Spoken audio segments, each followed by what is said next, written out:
Good afternoon to everybody. This is specially for the students from other schools who have come for the Republica. Thank you so much once again. But special thanks because you are waiting to witness this special event, Youth Parliament.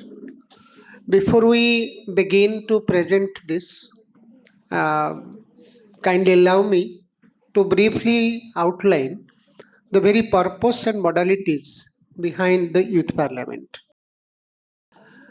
Youth Parliament, as I said in the morning, was primarily called as mock parliament, but because of its rising significance, it is now being called as the Youth Parliament.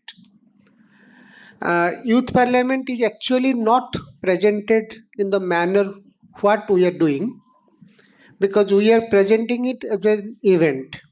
It is actually a part of a competition.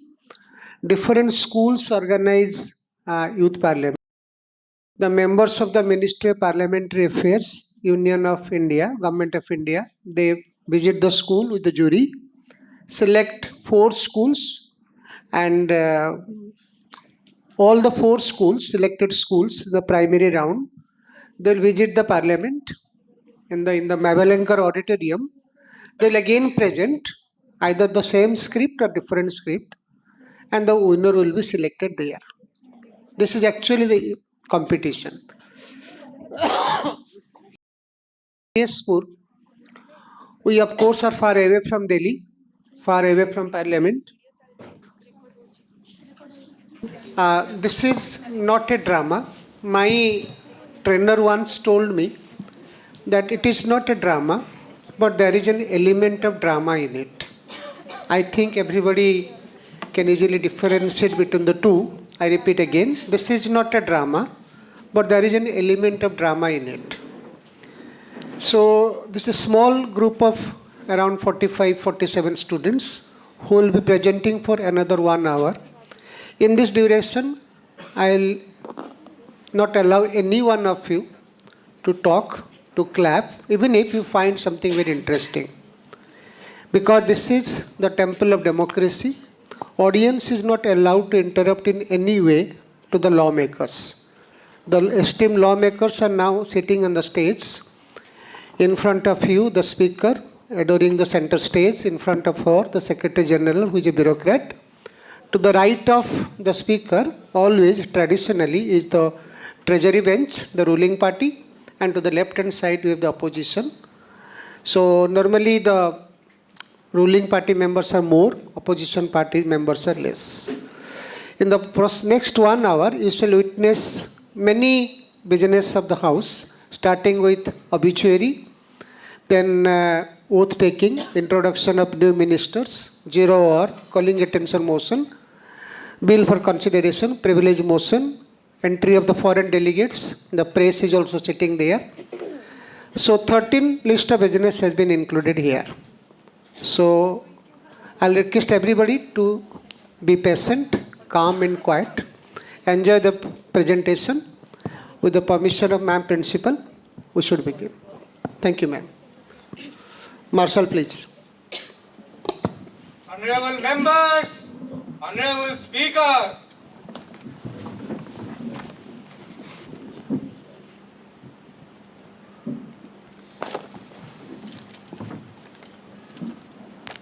Members may please take their seats. I welcome you all to the 4th session of the Youth Parliament and I hope it will be fruitful. Members, शपथ ग्रहण अथवा प्रतिज्ञा करेंगे. महासचिव महोदय. श्रीमती अभिप्सा पाड़ी जो पंजाब के लुधियाना क्षेत्र से निर्वाचित हुई हैं, अब शपथ ग्रहण अथवा प्रतिज्ञा करेंगी. श्रीमती अभिप्सा पाड़ी.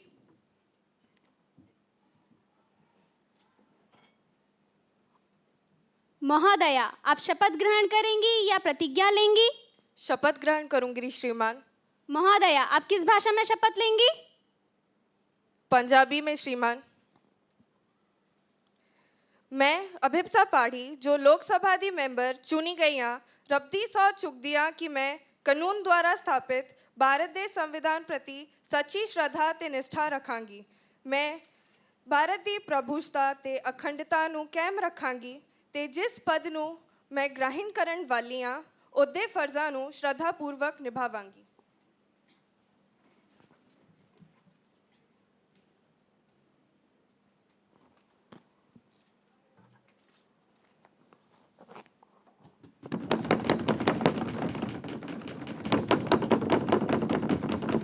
श्रीमती शालिनी केश जो बंगाल के बर्धमान पूर्व क्षेत्र से निर्वाचित हुई हैं, अब शपथ ग्रहण अथवा प्रतिज्ञा करेंगी। श्रीमती शालिनी केश।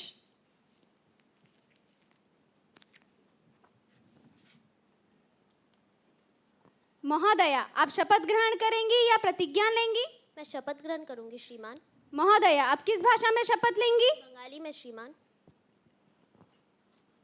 আমি শালিনী কেশ যে লোকসভায় সদস্য হিসাবে নির্বাচিত হয়েছি, ঈশ্বরের শপথ গ্রহণ করছি যে আমি বিধি দ্বারা প্রতিষ্ঠিত ভারতের সংবিধানের প্রতি সত্য, নিষ্ঠ, ভক্তি ও আনুগত্য রাখব। আমি ভারতের সার্বভৌমত্ব ও অখণ্ডতা অক্ষুণ্ণ রাখব এবং যে পদ আমি গ্রহণ করতে চলেছি তার কর্তব্যসমূহ আন্তরিকভাবে পালন করব।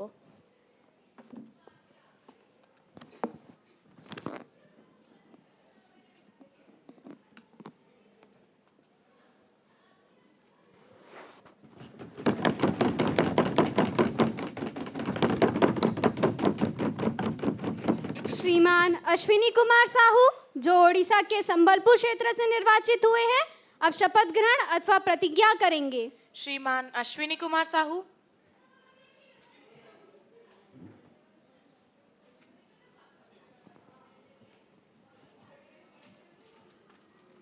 महोदया, आप शपथ ग्रहण करेंगे या प्रतिज्ञा लेंगे?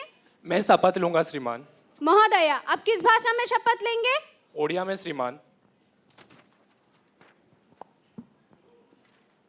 ମୁଁ ଅଶ୍ୱିନୀ କୁମାର ସାହୁ ଲୋକସଭାର ସଦସ୍ୟ ଭାବେ ନିର୍ବାଚିତ ହୋଇ ଈଶ୍ୱରଙ୍କ ନାମରେ ଶପଥ କରୁଅଛି ଯେ ମୁଁ ବିଧି ଦ୍ୱାରା ସ୍ଥାପିତ ଭାରତର ସମ୍ବିଧାନ ପ୍ରତି ସତ୍ୟ ଓ ନିଷ୍ଠା ରଖିବି। ମୁଁ ଭାରତର ସାର୍ବଭୌମତ୍ୱ ଓ ଅଖଣ୍ଡତା ଅକ୍ଷୁଣ୍ଣ ରଖିବି। ମୁଁ ଯେଉଁ ପଦ ଗ୍ରହଣ କରିବାକୁ ଯାଉଅଛି ତାହାର କର୍ତ୍ତବ୍ୟ ଶ୍ରଦ୍ଧାପୂର୍ବକ ନିର୍ବାହ କରିବି।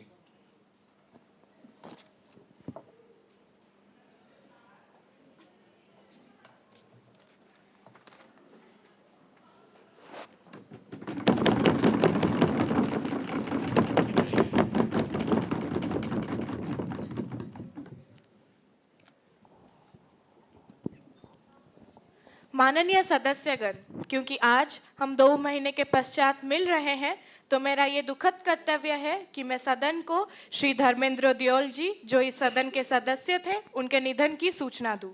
श्रीमान दियोल जी राजस्थान के बीकानेर कॉन्स्टिट्यूएंसी से लोकसभा के प्रतिनिधि रहे हैं। उन्होंने एक लंबा और सफल जीवन जिया, लेकिन इससे भी महत्वपूर्ण बात यह है कि उन्होंने अथक परिश्रम, दृढ़ संकल्प और सेवा का जीवन जिया।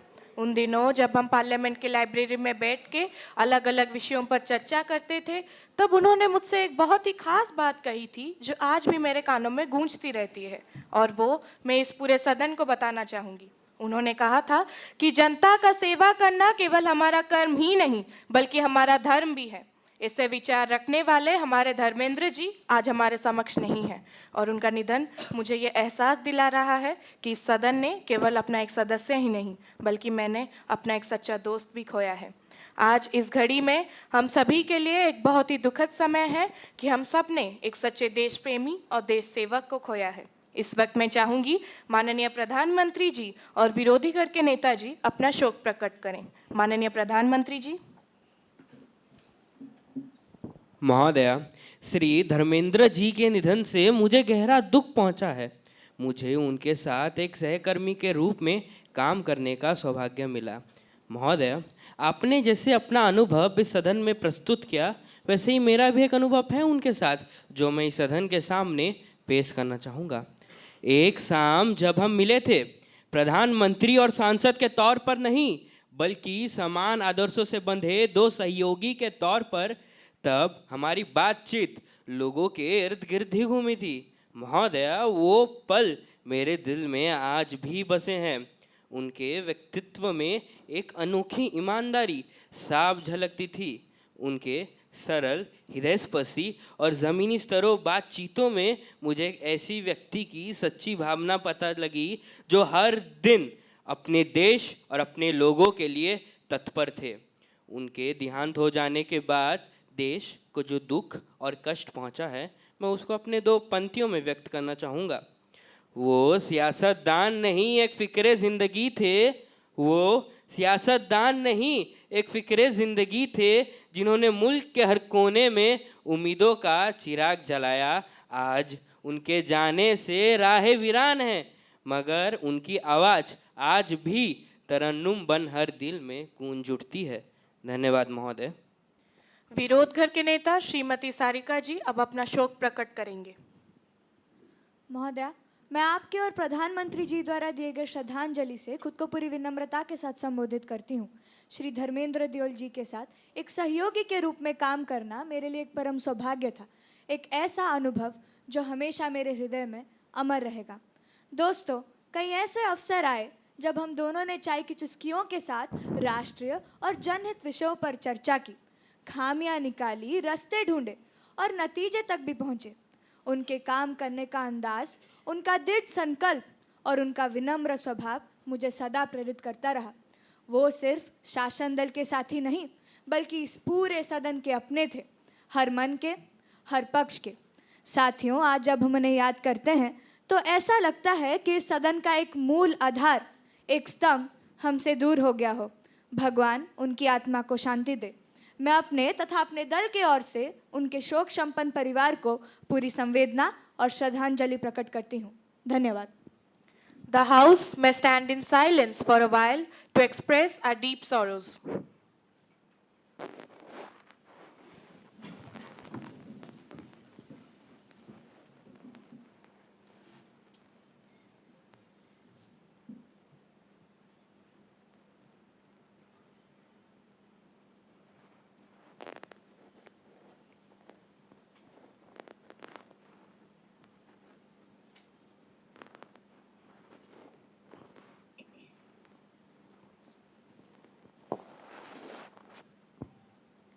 The Secretary General may convey the message of condolences to the bereaved family. Yes, madam. Members may please be seated. Now I request the Honorable Prime Minister to introduce new ministers. धन्यवाद महोदय। मैं आप सबका प्रधान सेवक इस सदन में हमारे भारत के नवनियुक्त मंत्रियों का परिचय कराना चाहूँगा। ये सदन को युवा जोश के साथ साथ अनुभव का एक अद्भुत मिश्रण प्रदान करते हैं। सर्वप्रथम Shrimati Swastika Mukherjee, minister of civil aviation, Shrimati Sonakshi Das ji, minister of environment, forest and climate change, Shrimati Akriti Jena ji, minister of health and family welfare. धन्यवाद महोदय। आप सभी नए मंत्रियों और सदस्यों का मैं तहे दिल से स्वागत करती हूँ। Honorable members, now the question hour begins. Question number 102, श्रीमान सार्थक साहू, please. धन्यवाद महोदय। माननीय सभापति महोदय, my question is for the minister of civil aviation. 17 मई 2025 को अहमदाबाद के सरदार वल्लभ भाई पटेल अंतर्राष्ट्रीय हवाई अड्डे पर घाटी फ्लाइट AI-729 दुर्घटनाग्रस्त हुई, जिसमें 142 यात्रीगण और 7 क्रू सदस्यों की दुर्लभ मृत्यु हुई। ये हमारे देश के उड़ान सुरक्षा प्रणाली पर गंभीर प्रश्न उठाती है। बोलिए हाँ कि ना मंत्री जी। क्या मंत्री जी बताएंगे कि भारतीय नागरिक उड़ान प्राधिकरण DGCA ने इस दुर्घटना के बाद तकनीकी त्रुटि और पायलट ट्रेनिंग में कठोरता बढ़ाने के लिए ऐसे कौन से तुरंत और प्रभावी कदम उठाए हैं, और क्यों अब तक दोषी एयरलाइन पर कोई दंडात्मक कार्रवाई नहीं की गई, जबकि प्राथमिक रिपोर्ट में तो इंजन मेंटेनेंस लैब्स स्पष्ट रूप से दर्ज किए गए हैं। बताइए मंत्री जी। धन्यवाद महोदय। स्वस्तिका जी, जरा उत्तर रखिए, मुद्दा काफी गंभीर है। माननीय सभापति महोदय, यह दुर्घटना हम सब के लिए गहरा दुखद का कारण है। सरकार ने तुरंत इन्वेस्टिगेशन करते हुए एयरक्राफ्ट एक्सीडेंट इन्वेस्टिगेशन ब्यूरो को पूरी स्वतंत्रता दी है, ताकि वो नियमित और अंतर्राष्ट्रीय नॉर्म्स के अनुसार अपना जांच पूरा कर सके। हमने ब्लैक बॉक्स डेटा भारत में सफल रूप से डिकोड किया है और AAIB अपने जांच को पूरी तरह ट्रांसपेरेंटली कर रहा है। ये सारी कोशिश हमारे नागरिकों की सुरक्षा को सुनिश्चित करने के लिए तो है। सरकार किसी भी गलती करने वाले या दोषी व्यक्ति के खिलाफ दंडात्मक कार्यवाही में कोई लांछन नहीं दिखाएगी, लेकिन अंतिम रिपोर्ट आने के बाद ही हम अपना फैसला सुनाएंगे। महोदया, देश की सुरक्षा हमारी प्राथमिकता है। देश की सुरक्षा हमारी प्राथमिकता है और इसे हम पूरे जिम्मेदारी के साथ निभा रहे हैं। धन्यवाद महोदया। Members to ask supplementary questions, Shrimati सगुन सुहाना। यह पहली बार की माननीय सदस्य है ना? जी महोदया। जी बोलिए। धन्यवाद महोदया, आपने मुझे इधर बोलने का मौका दिया। मैं धन्यवाद देना चाहूँगी अपने लीडर और अपने लोकसभा क्षेत्र के सभी वोटरों का, जिन्होंने मुझे भारी बहुमत से जिताया। महोदया, आज जब हम सुरक्षा की बात कर ही रहे हैं तो मैं आपको बताना चाहूँगी कि सेफ्टी के अलावा हमारे यात्रियों को कहीं और सारी कठिनाइयों का सामना करना पड़ता है। अगर आपकी इजाज़त हो तो मैं 4 पंक्ति सुनाकर अपने वाणी को विराम दूंगी और आज के नागरिकों का दर्द आप तक इन पंक्तियों में पहुंचाने का प्रयास करूंगी। इजाजत है। धन्यवाद महोदया। कहीं है लंबी लाइनें, कहीं चेक इन से पहले काउंटर बंद, कहीं स्लो है वाईफाई सर्वर, कहीं इंटरनेट है बंद। महंगे टिकट के बाद भी सुरक्षा की कोई गारंटी नहीं। आपका सामान चाहे टूटे चाहे फूटे, कोई वारंटी नहीं। जो हाल है बस अड्डों का, वही तस्वीर आती है एयरपोर्ट से। चाय हो या समोसा, नहीं मिल रहा 500 रुपए के नोट से। रोज फ्लाइटें रद्द हो रही हैं बिना कोई प्राप्त मुआवजे के। आखिर कब तक? मंत्री जी, ये पंक्ति ध्यान से सुनिएगा।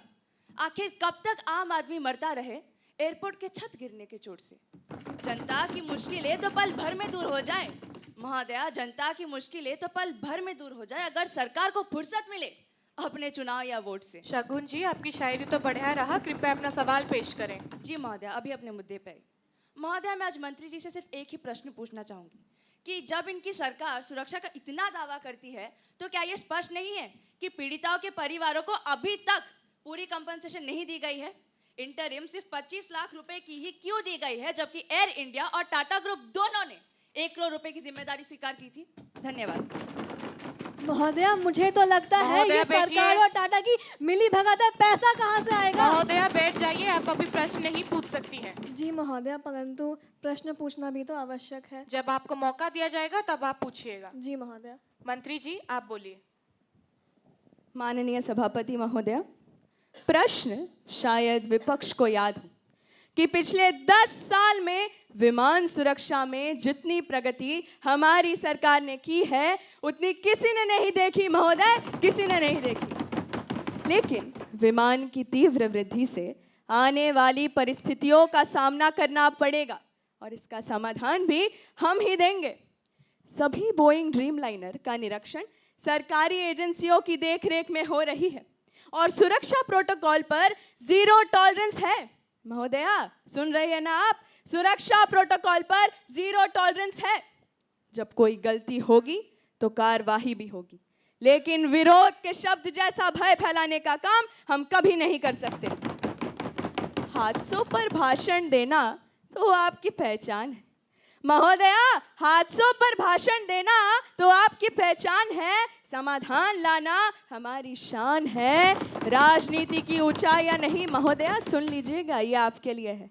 राजनीति की ऊंचाइयां नहीं, जनता की सुरक्षा हमारी उड़ान है। मान्यवर, आपके बातों में गर्माहट तो बहुत हो सकती है, लेकिन हमारे काम उनसे ज्यादा दमदार है।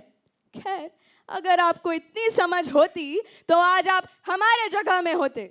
मंत्री जी, आप चिंता मत कीजिए, महोदय, वो दिन भी बैठिए। जरूर आएंगे जब हम उधर होंगे और आप इधर। बैठिए We will महोदय, make sure बैठिए। that the people will set you and an incompetent government for all the corruption and महोदय, scandals that you are बैठिए। involved in. Thank you, महोदय। मंत्री जी, आप जो अपनी एक खोखले वादों के आसमान में महोदय, उड़ रही हैं, बैठिए। जरा नीचे आ जाइए। आपकी ये मनगढ़ंत कहानियां बैठिए सच झूठ महोदय, है। बैठिए। महोदया, विपक्षी दल को सुनने के बाद मुझे ये महसूस हो रहा है, इन्हें सुनना तो कुछ नहीं है, बस बेमतलब का बवाल खड़ा करना होता है। Please maintain the dignity of the house. No more supplementary questions. Next question, question number 104. Shrimati Sai Anvesha, please. Thank you madam. मेरा सवाल वित्त मंत्री अर्पिता जी से है। मान्यवर, हिंदी में एक बहुत ही मशहूर कहावत है, ख्याली पुलाव बनाना।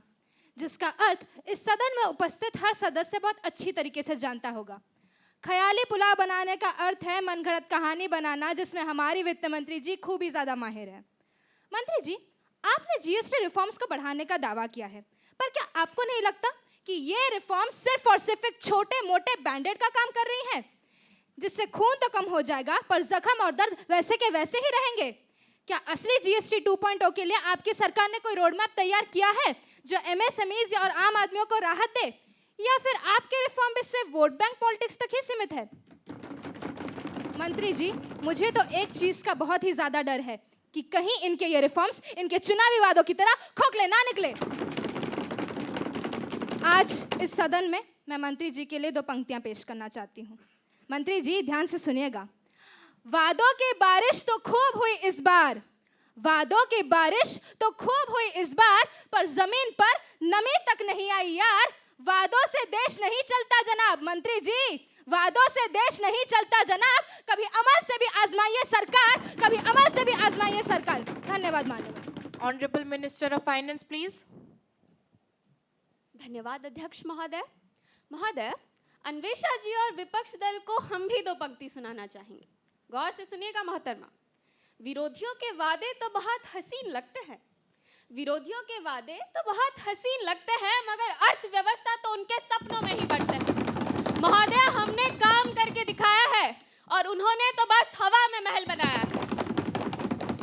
माननीय सदस्य जी, जीएसटी रिफॉर्म्स 2025 एक दृष्टिकोण से गहरा सुधार है जो हर आम आदमी, एमएसएमईएस और व्यापार को बेनिफिट पहुंचाएंगे। हमने जीएसटी स्लैब्स को सिंप्लीफाई किया है। ध्यान से सुनिएगा मोहतरमा, अभी तो बस शुरुआत है। ये उसमें 2 मुख्य दर 5% एसेंशियल्स और 18% स्टैंडर्ड रेट रखे गए हैं, जिससे टैक्स बर्डन कम होगा कर हमने सरकारी आय बनाई है और साथ ही व्यावसायिक प्रतिष्ठा भी बढ़ाई है। महोदय, विपक्ष दल से हम निवेदन करना चाहेंगे कि वो कंस्ट्रक्टिव समर्थन दे, ना कि बस आलोचना करे। मोहतरमा, ये जीएसटी 2.0 है, 2.0 बदलाव का सच्चा बदलाव। धन्यवाद। Please maintain the dignity of the house. मान्यवर, मेरा एक छोटा सा सवाल रह गया है, अगर आपकी इजाजत हो तो मैं वो पूछ लूं। इजाजत है, लेकिन जल्दी कहिए, समय कम है। जी मान्यवर। मंत्री जी, हाथी के दांत दिखाने के कुछ और खाने के कुछ और ही होते हैं। मंत्री जी, जीएसटी रिवीजन 2025 के बाद 5% और 18% के दोनों स्लैब्स बनाए गए, पर क्या आपको नहीं लगता कि दोनों स्लैब्स बनाने के बावजूद मध्यम वर्ग पर कोई प्रभाव नहीं पड़ा है? मंत्री जी, सुन रही है ना आपसे बात कर रही हूं मैं।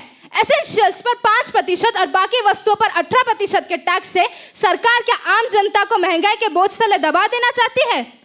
और मान्यवर, मेरा तो इनसे एक और गंभीर संकोच है। मंत्री जी, आप कौन सी रिश्तेदारी निभा रही है अमीर वर्ग के साथ? नहीं, मेरा मतलब है अगर आपको रिश्तेदारी निभानी है तो खुलेआम निभाइए, हमें भी तो पता चले कि आपकी रिश्तेदारी निभाने के चक्कर में मध्यम वर्ग को क्या क्या सहना पड़ता है। मंत्री जी, देश को चाहिए कर्म, शब्दों का शोर नहीं। देश को चाहिए कर्म, शब्दों का शोर नहीं। जनता को चाहिए काम, भाषणों का दौर नहीं। जो कहते हैं सब अच्छा है, जो कहते हैं सब अच्छा है, वो जरा जमीन पे आए। ये भारत है, चुनावी सपने नहीं। हकीकत से टकराइए मंत्री जी, हकीकत से टकराइए। धन्यवाद माननीय महोदया, शायरी तो बढ़िया रहा। अब देखते हैं हमारे मंत्री जी के पास इसका क्या जवाब है। मिस अर्पिता जी, जरा उत्तर दीजिए। अध्यक्ष महोदय, आपने एक मशहूर मुहावरा तो सुना ही होगा, राई का पहाड़ बनाना। मोहतरमा, राई का पहाड़ बनाना, ये तो हमारी विपक्षी दल की खूब पुरानी आदत है। जी महोदय, विपक्ष दल की यही तो पुरानी आदत है। छोटी सी बात को बढ़ा चढ़ाकर जनता के सामने ऐसे पेश करते हैं जैसे कोई बड़ा संकट आ गया हो। माननीय सदस्य जी, मेरा उत्तर आपके लिए वही रहेगा। जीएसटी रिविजन 2025 एक संरचनात्मक सुधार है जिसे सभी नागरिकों के लाभ के लिए लाया गया है। हमने जीएसटी 2.0 के तहत स्लैब्स को सिंप्लीफाई किया है। आप मानते हैं या नहीं मानते? जो सितंबर 22, 2025 से इफेक्टिव है, ताकि टैक्स का बोझ समान रूप से वितरित हो सके। महोदय, विपक्ष दल की इन विसंगत बातों को सुनकर मुझे एक शायरी याद आ गई। गौर से सुनेगा मोहतरमा। हमने काम किया, बातें नहीं। हमने काम किया, बातें नहीं। सुधार दिखाए, दिखावे नहीं। विपक्ष पूछे जवाब कहाँ है, हम कहे देख लो देश, यही हमारा बयान है। कृपया सदन की शांति बनाए रखें। नो मोर सप्लीमेंट्री क्वेश्चंस। नेक्स्ट क्वेश्चन विरोधी दल के मान्यता जी से। माननीय महोदय, मुझे प्रश्न पूछने का मौका देने के लिए आपका बहुत बहुत शुक्रिया। लेकिन प्रश्न पूछने से पहले मैं ज़रा अर्पिता जी से कुछ कहना चाहूँगी। अर्पिता जी, लगता है कि आप हवा में महल बना रहे हैं। देश तो ग्राउंड रियलिटी में चलता है, नारों से नहीं बल्कि काम से बदलाव आता है। और आप कह रहे हैं कि लीफ मिल गया, बात कुछ हजम सी नहीं हो रही। कहीं ये तो नहीं दिखावा ज़्यादा पर काम कुछ ना हो। समझ रही है ना मंत्री जी, दिखावा ज़्यादा पर काम कुछ ना हो।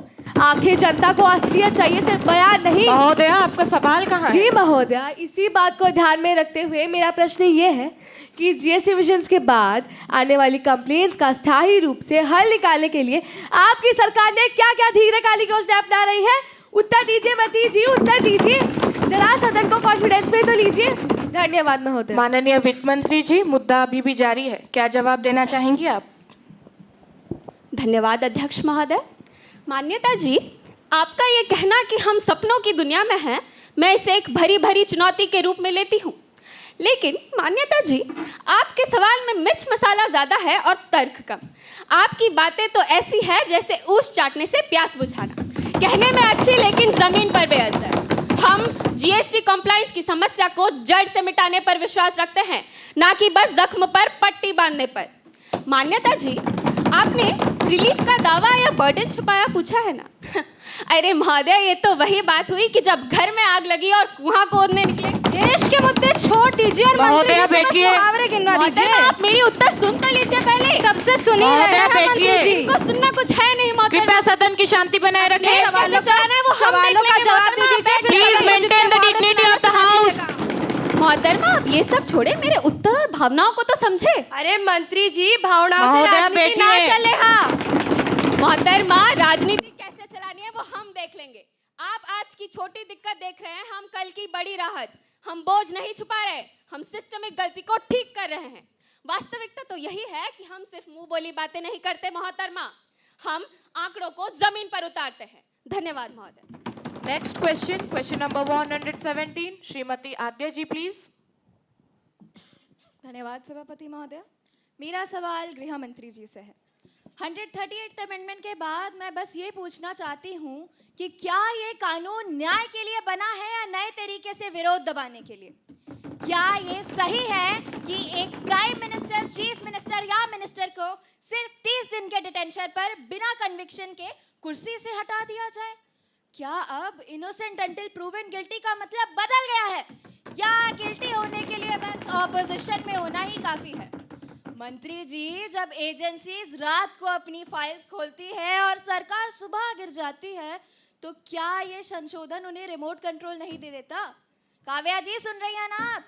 जब एजेंसीज रात को अपनी फाइल्स खोलती है और सरकार सुबह गिर जाती है, तो क्या ये संशोधन उन्हें रिमोट कंट्रोल नहीं दे देता कि अब ये लोग राजनीति संविधान के हिसाब से नहीं, सुविधा से चला सके? महोदया, अगर सच बोलना गुनाह है तो ये गुनाह हम बार बार करेंगे, क्योंकि चुप रहना भी एक प्रकार का भ्रष्टाचार है। तो क्या ये कानून न्याय के लिए बना है या बस कुर्सी बचाने के लिए? धन्यवाद सभापति महोदय। Honourable home minister Shrimati Kavya ji, आप अपना उत्तर रखने से पहले मैं आपको ये बताना चाहूँगी कि 138 अमेंडमेंट के ऊपर बड़े सारे वाद विवाद चल रहे हैं और मुझे ये पूरी उम्मीद है कि आपका जवाब सिर्फ मुझे ही नहीं बल्कि पूरे सदन को आश्वस्त करेगा। मंत्री जी, उत्तर दीजिए। अध्यक्ष महोदय, विरोधी दल के सदस्य द्वारा उठाए गए इस प्रश्न के खिलाफ हूं मैं। इन्होंने 138 अमेंडमेंट को इनोसेंट अंटिल प्रूवन गिल्टी के सिद्धांत का उल्लंघन बताया है। ये आरोप गलत है, ये आरोप भयंकर रूप से भ्रामक है। आद्या जी, क्या आपने इस संशोधन को ध्यान से पढ़ा है? क्या आपको देश की वर्तमान परिस्थितियां याद नहीं? अरे, आप बात करते हैं इनोसेंट अंटिल प्रूवन गिल्टी की, पर मैं आपसे पूछती हूँ, जब आतंकवाद देश की जड़ों को खोखला कर रहा हो, जब बड़े पैमाने पर भ्रष्टाचार गरीब का हक छीन रहा हो, तब क्या हम हाथ पर हाथ धरे बैठे रहें? ऑपोजिशन कह रही है कि सरकार ने एजेंसीज का रिमोट कंट्रोल अपने हाथ ले लिया है, लेकिन महोदया, मैं आपको बता दूं, ये अमेंडमेंट एजेंसीज को राजनीति नहीं बल्कि राज्य की सुरक्षा के लिए शक्तिशाली बनाती है। हमने ये अमेंडमेंट लाकर उन लोगों पर लगाम कसने की कोशिश की। काव्या जी, मैं ये बता दूं कि आप महोदया, गृहमंत्री होके बैठिए। भी अपने ही गृह की मर्यादा को ठेस पहुंचा रहे हैं। बैठिए और पहले मंत्री जी को पूरा सुन अध्यक्ष जी, लीजिए। आप इस सदन की एक वरिष्ठ सदस्य है और आपका कर्तव्य बनता है कि पहले मुझे पूरा सुन लीजिए। कम से कम उतना तो धीरज रखिए। अरे ये तो बिल्कुल वही बात हो गई that you are advising to dig a well when the fire has already broken up। अध्यक्ष महोदया, अब इनसे क्या ही बात करें। मुझे तो लगता है कि विरोधी दल की ये आलोचना जिम्मेदारी से भागने और केवल राजनीति चमकाने का एक तरीका है। हम राष्ट्रहित में खड़े हैं। ये अमेंडमेंट न्याय को तेज करेगा, उसे मजबूत बनाएगा और किसी भी निर्दोष को इससे कोई नुकसान नहीं पहुंचेगा। महोदया, जो देश के लिए खतरा हो, साथियों जरा गौर से सुनिएगा, जो देश के लिए खतरा हो उसे रोकना जरूरी है। जो कानून का मजाक उड़ाए उसे टोकना जरूरी है। न्याय का मतलब सिर्फ इंतजार नहीं होता। मैं बता दूं, न्याय का मतलब सिर्फ इंतजार नहीं होता, कभी कभी कदम उठाना भी जरूरी है। हम देश की सुरक्षा और जनता के विश्वास के साथ कोई समझौता नहीं करते। ये अमेंडमेंट न्याय को तेजी, ईमानदारी और प्रतिबद्धता से मजबूत करेगा। धन्यवाद। माननीय सदस्यगण, अभी शून्यकाल यानी 0 आवर शुरू होने वाला है। क्योंकि शून्यकाल में बहुत गंभीर एवं महत्वपूर्ण विषय पर चर्चा किए जाते हैं, मैं आशा करता हूं कि आप सभी इस सदन का सम्मान रखेंगे, सभा की मर्यादा बनाए रखेंगे और सभी अपनी महत्वपूर्ण भूमिका निष्ठा से निभाएंगे। विरोधी घर की ओर से श्रीमती महामाया जी, कृपया अपना चर्चा शुरू करें। धन्यवाद महोदय। माननीय महिला एवं बाल विकास मंत्री जी, अगर अब तक आप अपनी आंखों पर पट्टी बांधकर बैठी हैं, तो मैं आपको बता दूं बंगाल के दुर्गापुर में हुई वह बर्बर घटना के बारे में। महोदय, एक नहीं, एक से अधिक हैवानों ने मिलकर हमारी एक बेटी के सम्मान को तार तार कर दिया। आज सिर्फ मैं नहीं बल्कि पूरे देश की ये जनता सवाल कर रही है, क्या नारी सुरक्षा के नाम पर आपकी ये सरकार चुनावी नारे लगा रही है? जवाब दीजिए मंत्री जी, जवाब दीजिए। धन्यवाद महोदय। Honourable women and child development minister Shrimati Anushka Tripathi ji, please. अध्यक्ष महोदय, माननीय सदस्य के प्रश्न के लिए मैं उन्हें धन्यवाद देती हूँ। मैं मानती हूँ कि इस घटना ने उनके हृदय को छुआ है, लेकिन जो आग उनके मन में है वही मेरे सीने में भी धड़क रही है। इस कारण आज इस संसद के सामने मैं कुछ पंक्तियां प्रस्तुत करना चाहूंगी। ये कैसी सुबह है जहां हर बेटी के नींद में डर है, हर गली में सन्नाटा चिल्लाता है, हर मोड़ पे खामोशी का जहर है। कभी हाथरस तो कभी उन्नाव की चीख है, कभी हाथरस तो कभी उन्नाव की चीख है। हर शहर में वही पुरानी सीख है, कपड़े बदले कानून बदले। अरे कपड़े बदले कानून तक बदले, पर सोच अभी भी वही नीच है। कहते हैं नारी शक्ति है देवी है, कि नारी शक्ति है देवी है, पर मंदिर से पहले बाजार में तोली जाती है। ये कैसी सभ्यता, ये कैसा गुमान महोदया, ये कैसी सभ्यता, ये कैसा गुमान, जहां इज्जत रोज तोली जाती है। आज मेरे पास जो तथ्य मौजूद है उसे मैं इस संसद के सामने प्रस्तुत कर रही हूँ। दुर्गापुर गैंग रेप के मामले ने हमें महिलाओं और बच्चों की स्वास्थ्य सेवाओं में सुधारता की आवश्यकता पर ध्यान केंद्रित करने का अवसर दिया है। यह सच है कि इस घटना ने हमारी सिस्टम की खामियों को उजागर किया है, लेकिन यह कहना गलत होगा कि हमारी सरकार अपनी जिम्मेदारी से पीछे हट रही है। धन्यवाद महोदय। श्रीमती महामाया जी, प्लीज। धन्यवाद महोदय। कुछ पंक्तियां मैं भी प्रस्तुत करना चाहूंगी। गूंजती है आज भी फिजा में हजारों से सखियां। मैं बता दूं, गूंजती है आज भी फिजा में हजारों से सखियां। घुट घुट कर तड़पती है इस समाज में बेटियां। एक बेटी की चीख न जाने कहां खो जाती है। मंत्री जी, एक बेटी की चीख न जाने कहां खो जाती है। क्यों बलात्कार की खबरें बस खबर ही बनकर रह जाती है। आखिर कब तक नारी की इज्जत यूं तार तार होगी? मैं पूछती हूँ, आखिर कब तक नारी की इज्जत यूं तार तार होगी? आखिर कब इस समाज की गलियां हमारी बेटियों के लिए सुरक्षित होगी? अरे सहकर हर दर्द उसने भी दम तोड़ दिया महोदया, सहकर हर दर्द उसने भी दम तोड़ दिया। कालिक से भरी इस दुनिया को एक बेटी ने अलविदा बोल दिया। महोदया, सवाल सिर्फ एक घटना का नहीं है, बल्कि हर उस हादसे का है जब इनकी सरकार ने अपनी चुप्पी जारी रखी। दुर्गापुर के उस दर्दनाक हादसे को हुए 47 दिन हो चुके हैं महोदया, 47 दिन। ये आंकड़ा सुनकर हमारा भी खून खौल रहा है, पर क्या इनकी सरकार ने अब तक अपराधियों को दंड दिया है? नहीं मंत्री जी नहीं। अगर आप न्याय नहीं दे सकते तो इस्तीफा ही दे दीजिए ना। न्याय कैसे करना है? सदन की शांति बनाए रखें।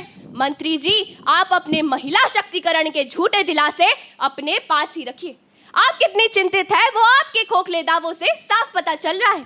महोदया, अगर इनको अब तक ये बात पता नहीं है तो मैं बता दूं, हर 3 मिनट में, मंत्री जी, हर 3 मिनट में एक लड़की का बलात्कार हो रहा है।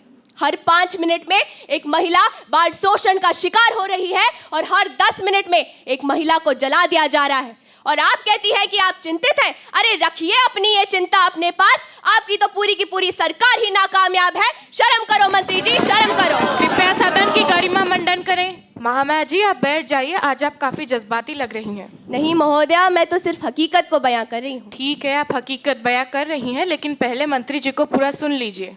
जी महोदया। मंत्री जी, आप बोलिए।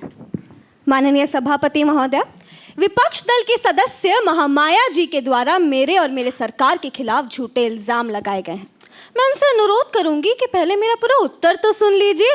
अरे जनाब, आपके लिए सत्ता साधन होगी, परंतु हमारे लिए सेवा साधन है।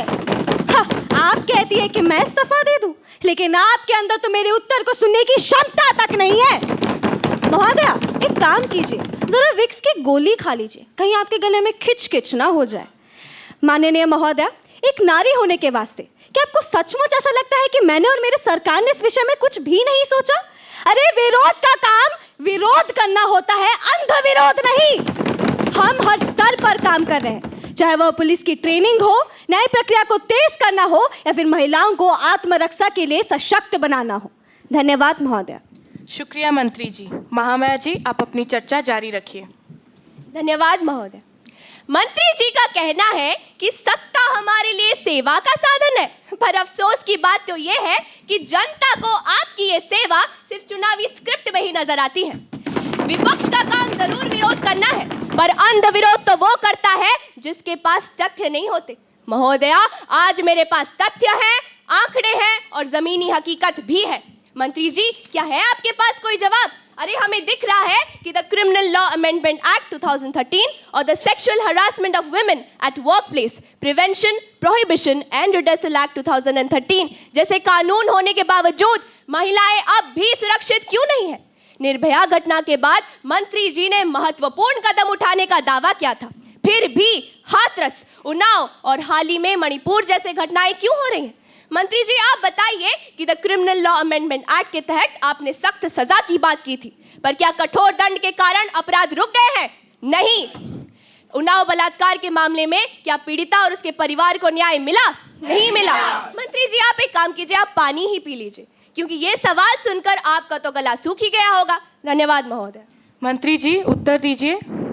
अध्यक्ष महोदय, माननीय सदस्य को आरोप को सुनकर मेरा हृदय द्रविड़ हो उठता है।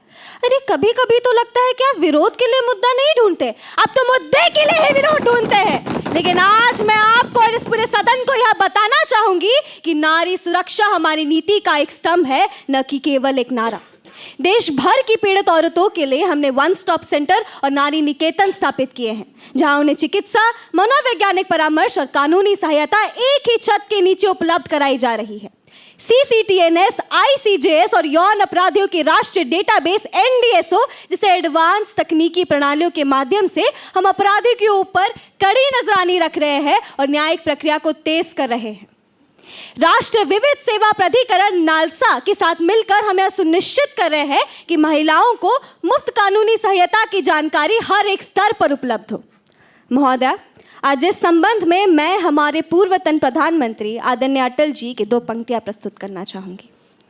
साथियों, ये वंदन की धरती है, अभिनंदन की धरती है, ये अर्पण की भूमि है, ये दर्पण की भूमि है, इसकी नदी नदी हमारे लिए गंगा है, इसका कंकड़ कंकड़ हमारे लिए शंकर है।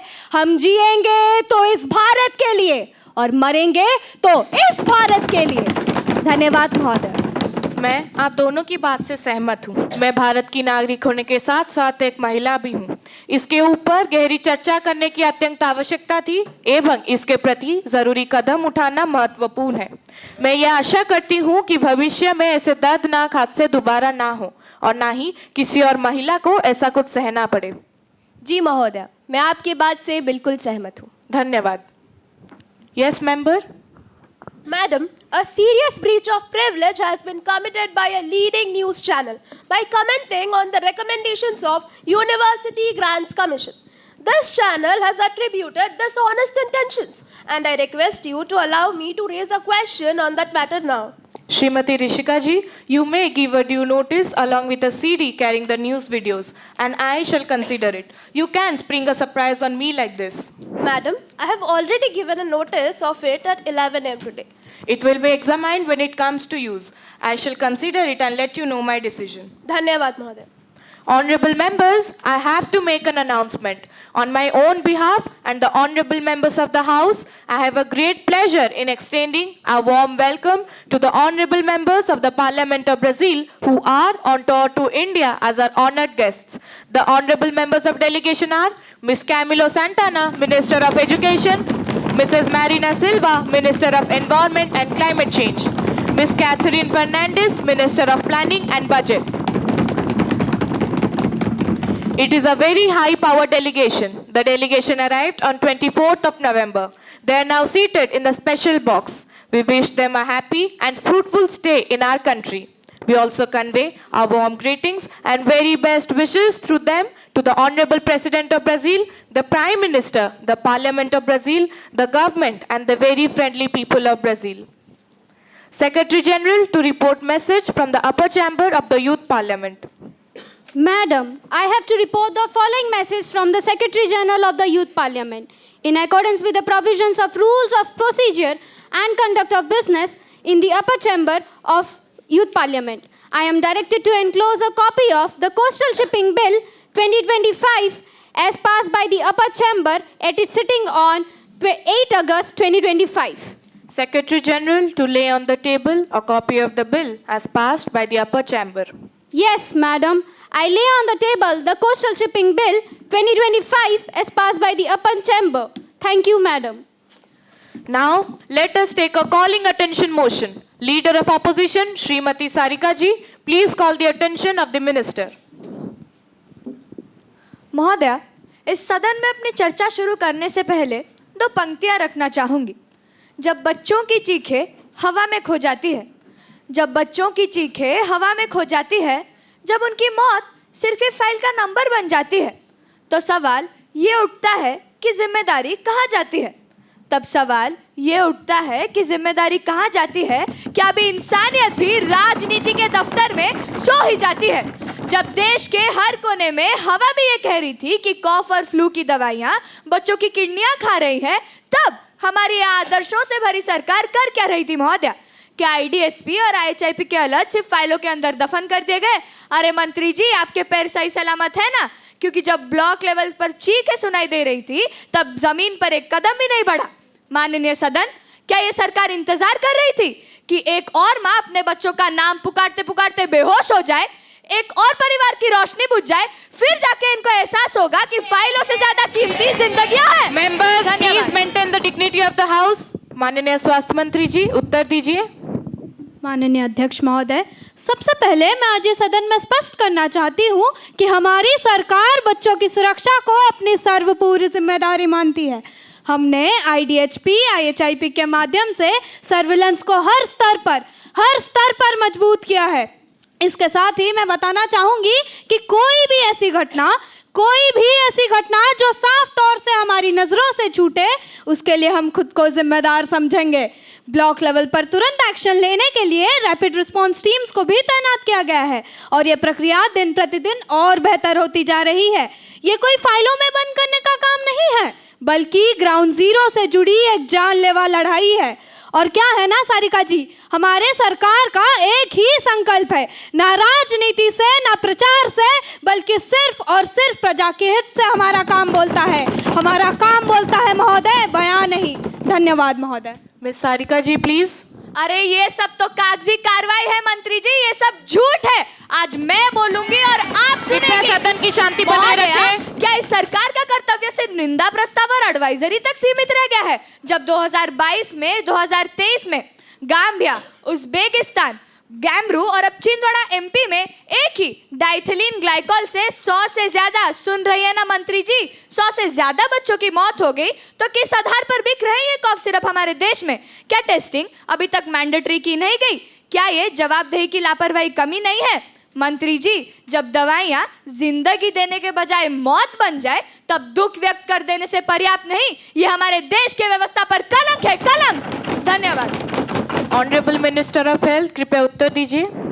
महोदय, मैं ये विशेष रूप से स्पष्ट करना चाहती हूँ कि जब गाम्बिया, उज्बेकिस्तान और कामरू में हमारी देश की दवाइयों की वजह से बच्चों की जान गई थी, तब इसी सरकार जिसको आज ये विपक्ष ने निंदा का पात्र बनाया है, इसी सरकार ने तुरंत कदम उठाया था। अरे मंत्री जी, क्या आपकी सरकार महोदया बैठिए। कक्षा में बैठी थी कि घटना घटे तब जाके कोई कदम उठाया महोदया जाए? बैठिए। क्यों महोदया, क्या आपकी सरकार सिर्फ मीटिंग बुलवाने और तस्वीरें खिंचवाने तक ही सीमित है, इसके अलावा कुछ नहीं?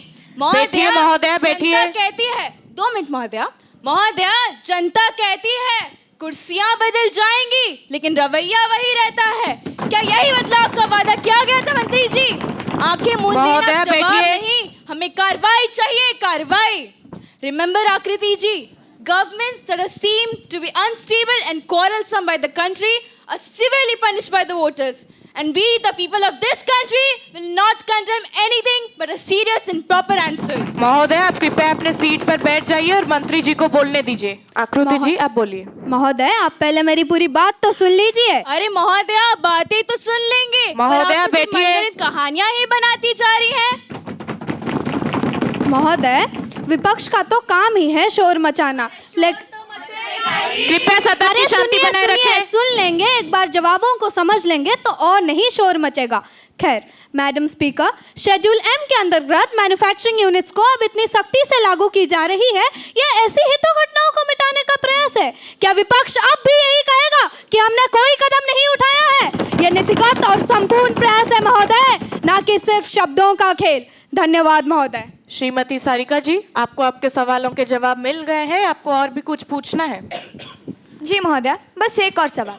जब scheduled M revise GMP norms की इम्प्लीमेंटेशन दिसंबर 2024 तक एक्सटेंड कर दी गई और जब कोल्ड ड्रिफ्ट ट्रेजेडी हुई तो बहुत सारी मैन्युफैक्चरिंग यूनिट्स सिर्फ कागजी कॉम्प्लायंस पर चल रहे थे, ग्राउंड पे कुछ नहीं। मैडम, एक्चुअल में कितने मैन्युफैक्चरिंग यूनिट्स बंद हुए और कितने सिर्फ एक्सटेंशंस लेके चल रहे थे, इसकी जिम्मेदारी पर यह सरकार सीधा जवाब देगी या फिर एक और समीक्षा मीटिंग बुला लेगी? ये लापरवाही सिर्फ एक प्रोसीड्यूरल मिस नहीं, ये इंसानियत के गले पर छुरी है, ये सिस्टम की कमजोरी नहीं, जमीर की तलाशी है। महोदया, इस विषय पर बस यही बोलना चाहूंगी कि फाइलें चलती रही लेकिन सांसें रुक गई, फाइलें चलती रही लेकिन सांसें रुक गई, मीटिंग्स होती रही लेकिन माओं के आंचल खाली होते गए। आज सवाल सिर्फ इस सरकार से नहीं महोदया, अपनी इंसानियत से है। क्या हम इतने निर्दय हो गए महोदया? धन्यवाद। श्रीमती स्वास्थ्य मंत्री जी, जरा उत्तर दीजिए। महोदय, रिवाइज शेड्यूल एम के अंतर्गत इसीलिए एक्सटेंशन दी गई थी ताकि मैन्युफैक्चरिंग यूनिट्स को अपना क्वालिटी और इंफ्रास्ट्रक्चर बढ़ाने का समय मिल सके। परंतु जब भी जहां भी कोई कमी देखी गई तभी इसी सरकार ने तुरंत लाइसेंस सस्पेंशन, लीगल एक्शन लिया था। सरकार आंख मूंद कर नहीं बैठी है सारिका जी, बल्कि हर कंप्लेन पर सीख और हर ट्रेजेडी पर तुरंत रिस्पॉन्स ले रही है। महोदय, इस विषय पर कुछ पंक्तियां प्रस्तुत करना चाहूंगी।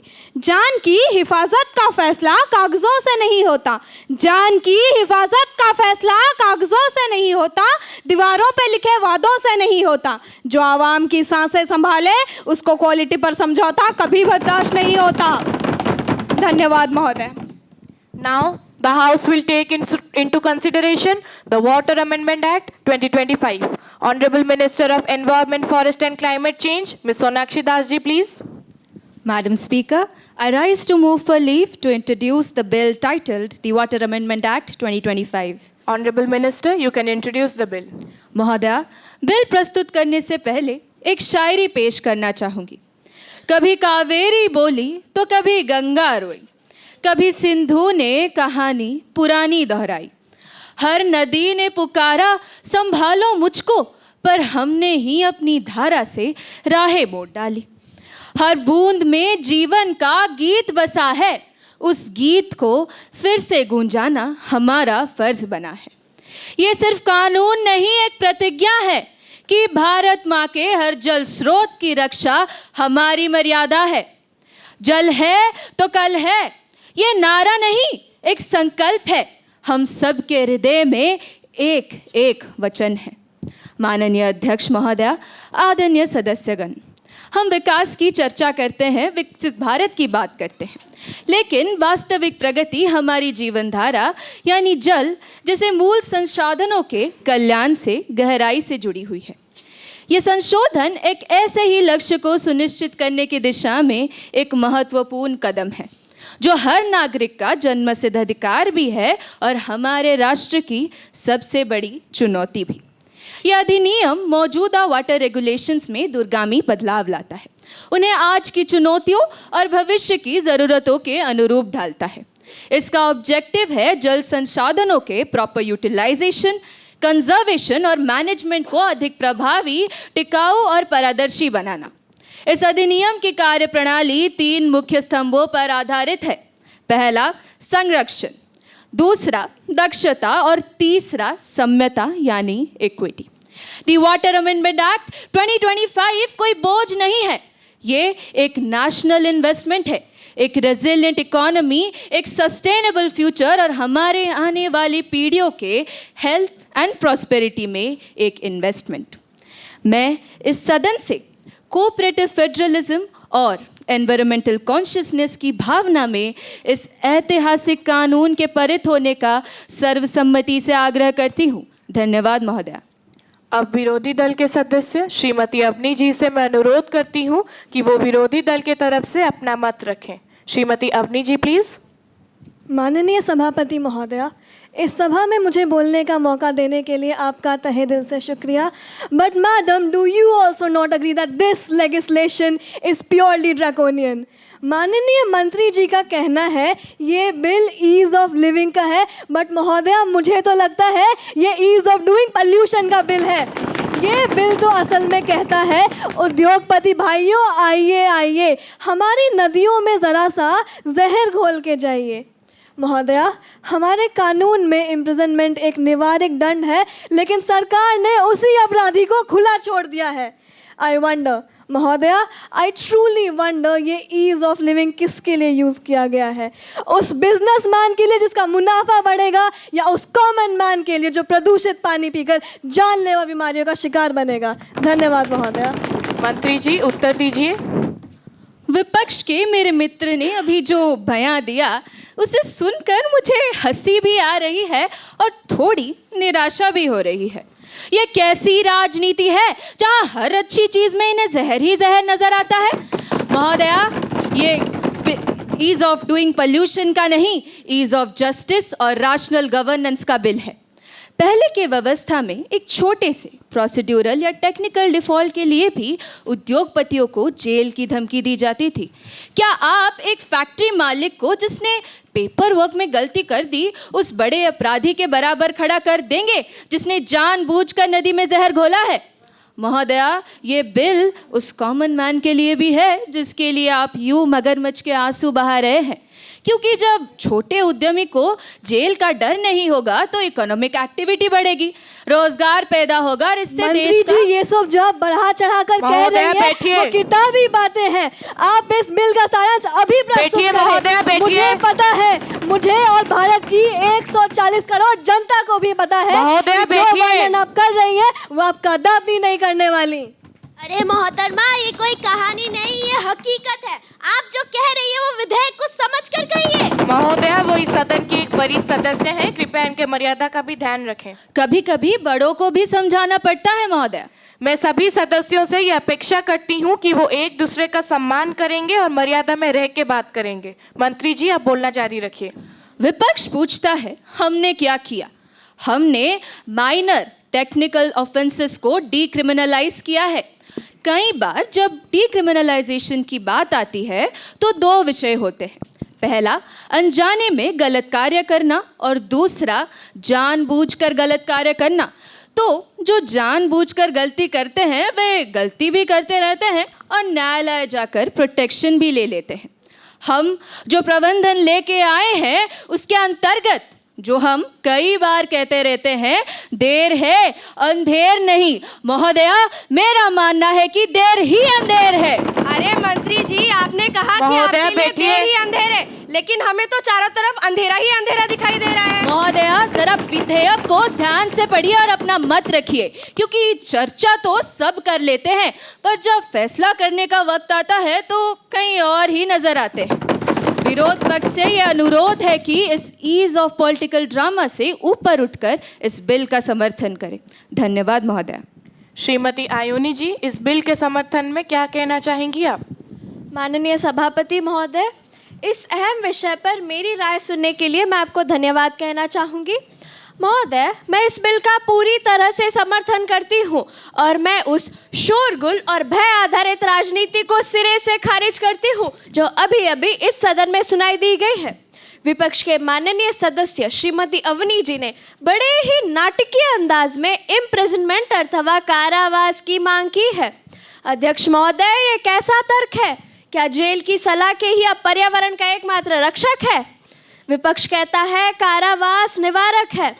हमारी सरकार ने मामूली उल्लंघनों में जहां भी मनुष्य ने पर्यावरण को नुकसान नहीं पहुंचाया, वहां उद्योगों को कोर्ट कचहरी के एंडलेस जुडिशियल में से निकालकर दैनिक जुर्माना अथवा पर डे पेनल्टी की व्यवस्था की है, जिससे उन्हें सुधरने का मौका मिले। अवनी जी, ये बिल सुधार की पहली सीढ़ी है, सिर्फ जेल की दीवारों तक सीमित ना रहेंगी। अध्यक्ष महोदय, मैं इस ऐतिहासिक जल संशोधन विधेयक 2025 का पूरी तरह से समर्थन करती हूँ और सदन से इसे तत्काल पारित करने के लिए आग्रह भी करती हूँ। धन्यवाद महोदय। The question is that the Water Amendment Act 2025 and the matter connected to therewith be taken into consideration. Those who are in favor will say ayes. Ayes. Those who are against will say no. No. I think the ayes have it, ayes have it, ayes have it. The motion is adopted. Clause by clause consideration. Now the question is that clause 1 to 12 be the part of this bill. There are amendments in the bill as suggested by Ms. Avni Singh. Ms. Avni, are you moving it? No, madam. In view of the reply given by the minister, I am not pressing my amendment. Those who are in favor will say ayes. Ayes. Those who are against will say no. No. I think the ayes have it, ayes have it, ayes have it. Clause 2 to 12 stand part of the bill. Now the question is that clause 1, the enacting formula, and the title stand part of this bill. Those who are in favor will say ayes. Ayes. Those who are against will say no. No. I think the ayes have it, ayes have it, ayes have it. The motion is adopted. Honorable Minister of Environment, Forest and Climate Change, please. Madam, I move the bill be passed. Motion moved. Before we adjourn the session of the day, let us listen to what our Prime Minister has to say. महोदय, आज का ये सदन उलझा भी बहुत और उलझकर सुलझा भी। विपक्ष दल के सवालों ने ये सदन को उलझा दिया और हमारे दल के मंत्रियों के उत्तर से ये सदन सुलझ भी गया। ये सवालों और जवाबों के बीच में बैठी हुई अध्यक्ष जी, आपकी मध्यस्थता, आदरणीय सांसदों की सौम्यता ने ये सदन को चलाने में कारगर भूमिका निभाई। ये सब इसलिए हो सका क्योंकि भारत के लोकतंत्र में एक भाव है। वो भाव है कि हम विरोधी हैं मगर शत्रु नहीं। हमारी विचारधारा, नीतियाँ, कार्यक्रम अलग हो सकते हैं मगर हम सब एक समान बंधन से बंधे हुए हैं। मैं तहे दिल से सबको अपना आभार प्रकट करना चाहूँगा और अपना संबोधन 2 पंक्तियों से शेष करना चाहूँगा। कई राहें मुड़ेंगी, कई राहें बनेंगी, कई राहें मुड़ेंगी, कई राहें बनेंगी, मगर भारत के सांसों में अमर धड़कनें सदा रहेंगी। गांधी का सत्य, नेहरू का सपना, बोस की पुकार, आज़ादी अपना, शास्त्री की गूंज, जय जवान जय किसान, कलाम के कलम में दिल के अरमान, अटल की वाणी जो तूफानों से ना हारी, संविधान की रोशनी, अंबेडकर की तैयारी, हर युग में एक स्वर यही कहना चाहिए, मैं रहूं या ना रहूं, भारत ये रहना चाहिए। चाहिए, भारतीय रहना चाहिए। धन्यवाद महोदय। Now the House is adjourned to meet again tomorrow at 11 a.m. Good afternoon, sir. Thank you so much. Good afternoon, teachers, students, and good afternoon, principal ma'am. Uh, our school actually held the youth parliament last month. Last month, exactly around this time. And we were sort of inspired by them only. They told that they were doing, so we were like, "Ki we should also do." And we talked to our teachers, and that was done. But here we actually saw how a youth parliament should be. There was something that I noticed which was actually amazing. And for example, that notation that it is a treasury bench. Generally, what opposition bench, something or the other we call it. But treasury bench is the actual nomenclature. The procedures that took place, they were actually, to a great extent, very, very valid and very, very true to the spirit, to the ethos, and to the practice of how a youth parliament is, or how a parliament should be. And that was actually a lovely learning experience for me, and I'm sure it is for all of them. Our school has sent around 10 students, so definitely I talked to them also, they loved it. And as far as everyone, it was very enjoyable. There were shairis galore, and I listened to one shairi per answer, so I have a lot more to speak about. And definitely every single one of them presented it in an amazing way, and I'm not sure if it could have been done any better. Thank you so much for giving such a learning experience to all of us. Thank you so much for doing so much. Yeah, thank you so much. And there was one point here that they mentioned that virodhi hai par shatru nahi, and that is the spirit of democracy, because ruling party हर जगह होती है, opposition सिर्फ democracy में होता है, and because विरोधी है इसीलिए the government runs, and this was a very, very beautiful demonstration. Thank you so much, thank you so much, and thank you so much, sir. Just like to add one more thing. He said galore of Sairis and Muhavras. I said from the beginning, this is not a drama, but there is an element of drama in it.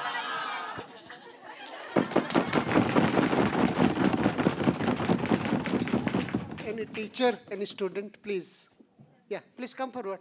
A pleasant afternoon to one and all present over here. I pay my respects to the Honorable Principal of this institution. First of all, I would like to address, I can clearly see the effort that has been put in the into this youth parliament.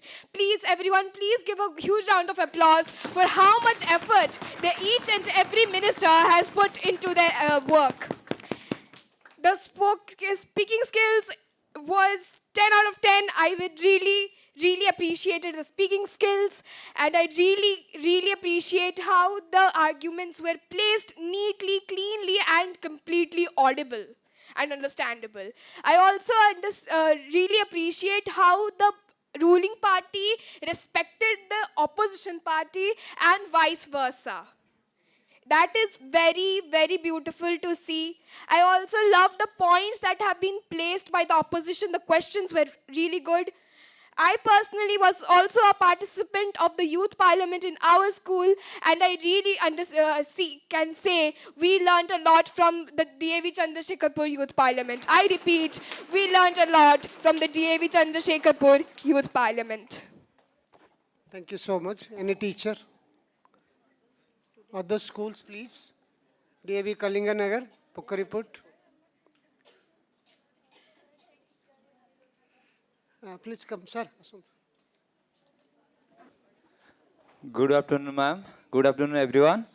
It will be my first ever experience having this youth parliament in front of me. It is very much true and very much real for me.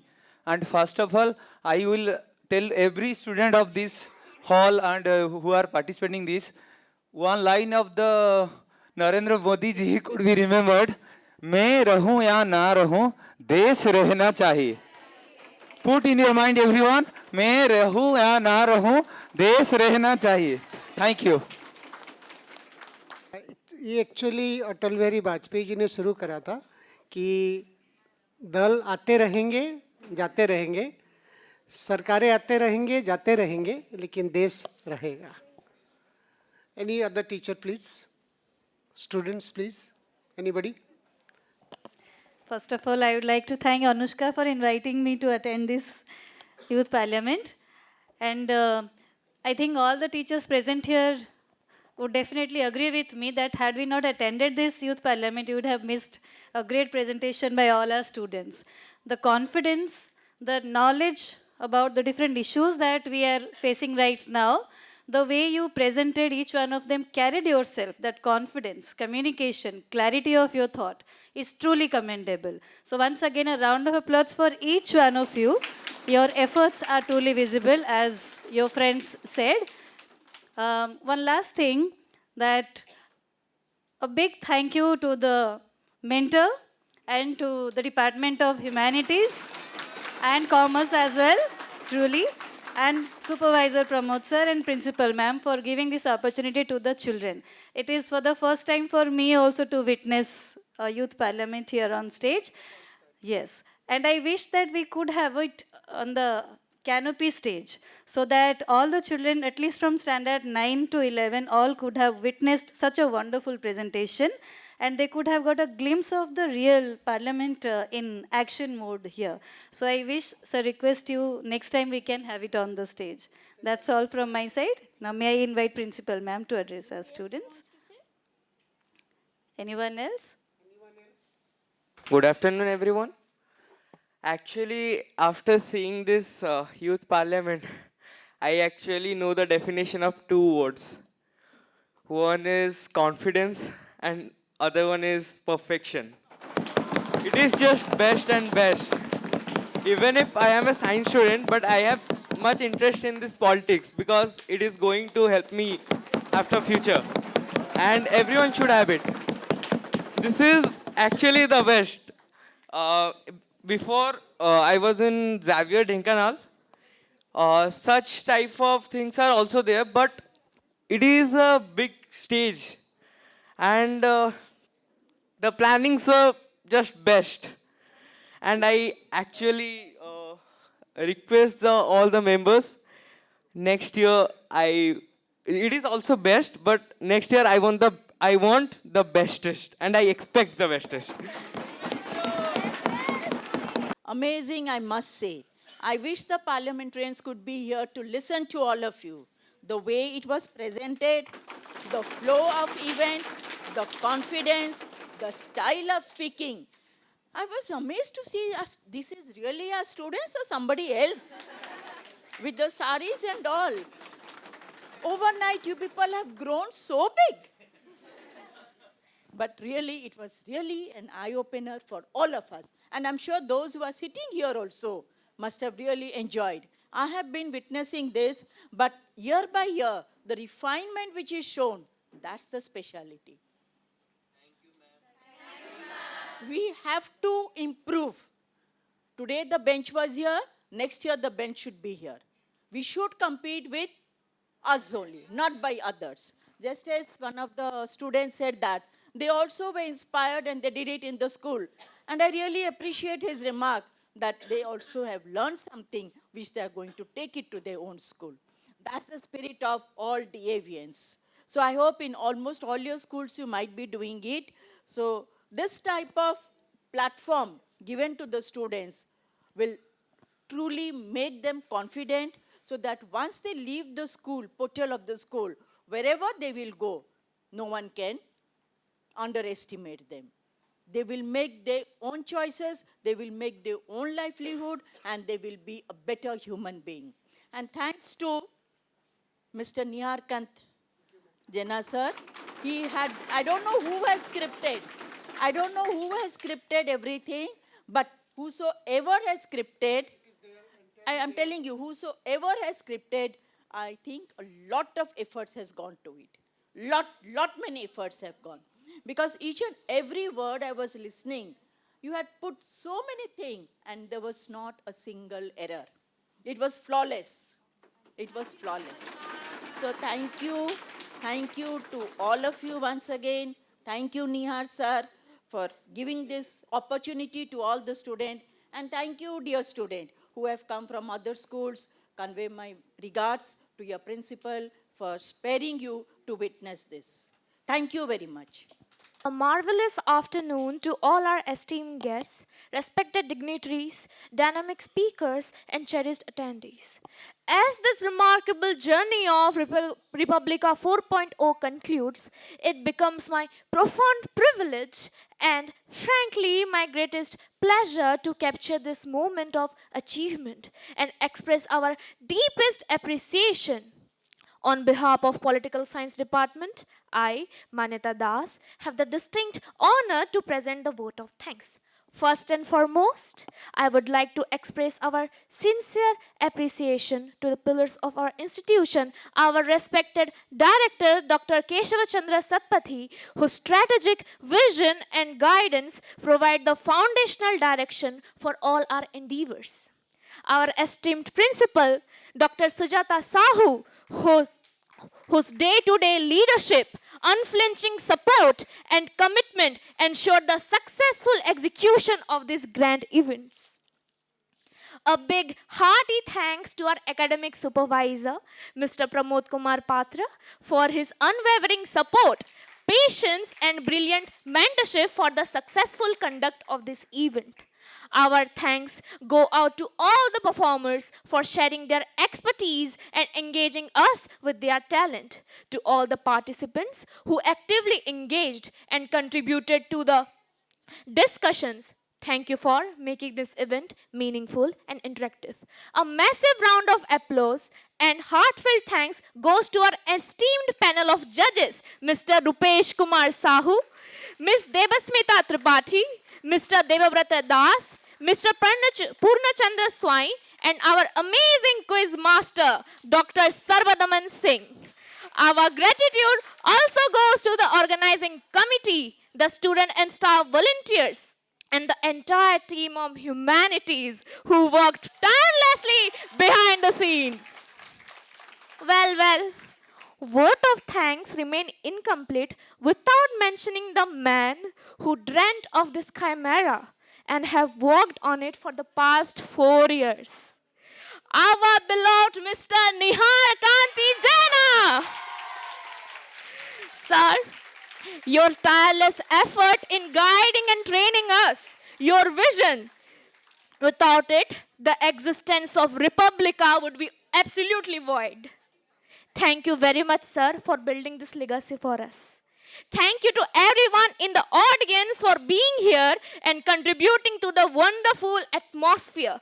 We hope you leave today feeling inspired. Thank you all once again.